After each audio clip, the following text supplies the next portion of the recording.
ನಮಸ್ತೆ. ಇವತ್ತು ನಾವು ನಮ್ಮ ಮನೆಯಲ್ಲೇ ಮಸಾಲಾ ಡಬ್ಬದಲ್ಲಿ ಸಿಗೋ ಜಾಯಿಕಾಯಿಯ ಪ್ರಯೋಜನಗಳನ್ನು ತಿಳಿತಾ ಬರೋಣ.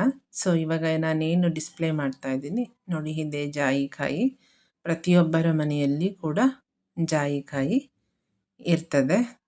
ಇವಾಗ ಇದನ್ನು ನಾವು ಹೇಗೆ ಉಪಯೋಗಿಸೋದು ಅಂತ ನಾನಿಲ್ಲಿ ಹೇಳ್ತೀನಿ. ಇವಾಗ ಸಪೋಸ್ ನಾವು ಫಸ್ಟ್ ಚರ್ಮದ ಆರೈಕೆಯಲ್ಲಿ ಇದನ್ನು ಹೇಗೆ ಉಪಯೋಗಿಸೋದು ಅಂತಂದರೆ, ನಿಮ್ಮ ಮುಖದ ಮೇಲೆ ಏನಾದರೂ ಪಿಂಪಲ್ಲು ಅಥವಾ ಮೊಡವೆ ಕಲೆ ಇದ್ದರೆ ನೀವು ಮೇಲೆ ಇದನ್ನು ಚೆನ್ನಾಗಿ ತೆಗೆದು ಪೇಸ್ಟ್ ಕನ್ಸಿಸ್ಟೆನ್ಸಿ ಬರೋ ಹಾಗೆ ಮಾಡಿಕೊಂಡು ಮುಖಕ್ಕೆ ಫೇಸ್ ಪ್ಯಾಕ್ ಥರ ಮಾಡಿಕೊಂಡು ವಾಶ್ ಮಾಡ್ತಾ ಬರಬೇಕು. ಇದನ್ನು ನೀವು ರೆಗ್ಯುಲರಾಗಿ ಮಾಡ್ತಾ ಬರೋದ್ರಿಂದ ಮುಖದ ಮೇಲಿನ ಮೊಡವೆ ಮತ್ತು ಮೊಡವೆಯ ಕಲೆಗಳಿರುತ್ತಲ್ಲ, ಅದು ಕಂಪ್ಲೀಟಾಗಿ ನಿವಾರಣೆ ಮಾಡ್ತದೆ.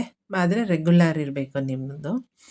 ಪ್ಲಸ್ಸು ಇದನ್ನು ನಾವು ಇಂಟೇಕ್ ಕೂಡ ಮಾಡ್ಬೋದು. ಅದನ್ನು ತಗೊಳ್ಳೋದ್ರಿಂದ, ನಾವು ಇದನ್ನು ತಿನ್ನೋದ್ರಿಂದ ಏನು ಉಪಯೋಗಗಳು ಅಂತ ಅಂದರೆ, ಇದನ್ನು ನಾವು ತಗೊಳ್ಳೋದ್ರಿಂದ ಜೀರ್ಣಕ್ರಿಯೆ ಸುಧಾರಿಸ್ತದೆ.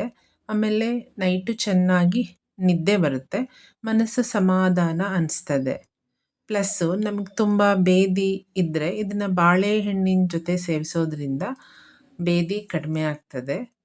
ಮತ್ತು ಇದನ್ನು ಕಾಮ ಉತ್ತೇಜನವಾಗಿ ಕೂಡ ಬಳಸ್ತಾರೆ. ಆಮೇಲೆ ಬಾಯಲ್ಲಿರೋ ದುರ್ಗಂಧ ಹೋಗುತ್ತೆ. ಯಾಕೆ ಅಂತಂದರೆ ಜಾಯಿಕಾಯಿ ತುಂಬ ಪರಿಮಳವಾಗಿರುತ್ತೆ, ಒಳ್ಳೆ ಸ್ಮೆಲ್ ಇರುತ್ತೆ.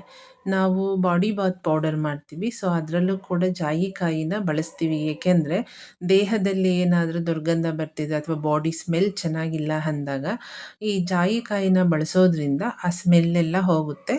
ಇದರದ್ದು ಪರಿಮಳ ಕೂಡ ತುಂಬ ಚೆನ್ನಾಗಿರ್ತದೆ. ಮತ್ತು ತುಂಬ ಜನಕ್ಕೆ ಹಲ್ಲಲ್ಲಿ ರಕ್ತಸ್ರಾವ ಆಗ್ತಿರುತ್ತೆ, ಅಂಥ ಟೈಮಲ್ಲೂ ಕೂಡ ನಾವು ಜಾಯಿಕಾಯಿನ ಬಳಸ್ಬೋದು. ಮತ್ತು ಹೊಟ್ಟೆ ಉಬ್ಬರ ಆ ಥರ ಎಲ್ಲ ಆದಾಗಲೂ ಕೂಡ ಜಾಯಿಕಾಯಿನ ಬಳಸ್ಬೋದು. ಆದರೆ ಜಾಯಿಕಾಯಿನ ಗರ್ಭಿಣಿಯವರು ಬಳಸಬಾರ್ದು. ಮತ್ತು ಯಾರೇ ಬಳಸಿದರೂ ಅತಿಯಾಗಿ ಇದನ್ನು ಸೇವಿಸಬಾರ್ದು. ಅತಿಯಾಗಿ ಇದನ್ನು ಸೇವಿಸೋದ್ರಿಂದ ಇದು ಅಮಲನ ತರುತ್ತೆ ದೇಹಕ್ಕೆ. ಹಾಗಾಗಿ ಇದನ್ನು ಹಿತವಾಗಿ ಮಿತವಾಗಿ ಸೇವಿಸಬೇಕು. ಪ್ಲಸ್ಸು ನಿಮಗೆ ತುಂಬ ಹೆವಿ ಫುಡ್ ಆಗಿದೆ ಅಂದಾಗಲೂ ಕೂಡ ನೀವು ಎಲೆ ಅಡಿಕೆ ಜೊತೆ ಒಂದು ಅರ್ಧ ಗ್ರಾಮಷ್ಟು ಜಾಯಿಕಾಯಿನ ಹಾಕ್ಕೊಂಡು ಸೇವಿಸೋದ್ರಿಂದ ಜೀರ್ಣಕ್ರಿಯೆ ತುಂಬ ಚೆನ್ನಾಗಾಗುತ್ತೆ ಮತ್ತು ನಿಮಗೆ ಆರಾಮಂತ ಅನ್ನಿಸ್ತದೆ. ಪ್ಲಸ್ಸು ಈ ಜಾಯಿಕಾಯಿನ ಬೇರೆ ಬೇರೆ ಪ್ರಯೋಜನಗಳು ಅಂದರೆ, ಬೇರೆ ಬೇರೆ ಕಡೆ ಲೈಕ್ ಗ್ರೀಕು ರೋಮನ್ನವರು ಅವರೆಲ್ಲ ಇದನ್ನು ಮೆದುಳಿನ ಔಷಧಿ ಅನ್ನೋ ಥರ ಉಪಯೋಗಿಸ್ತಾ ಇದ್ರು. ಪ್ಲಸ್ಸು ಇಲ್ಲಿ ಇಷ್ಟು ಪ್ರಯೋಜನಗಳಿದೆ. ಪ್ರತಿಯೊಬ್ಬರು ಉಪಯೋಗಿಸ್ಕೊಳ್ಳಿ, ಇದರದ ಪ್ರಯೋಜನ ಪಡ್ಕೊಳ್ಳಿ. ಇದನ್ನು ನಾವು ಬ್ರೇಕ್ ಮಾಡಿದಾಗ ಈ ಥರ ಕಾಣಿಸುತ್ತೆ.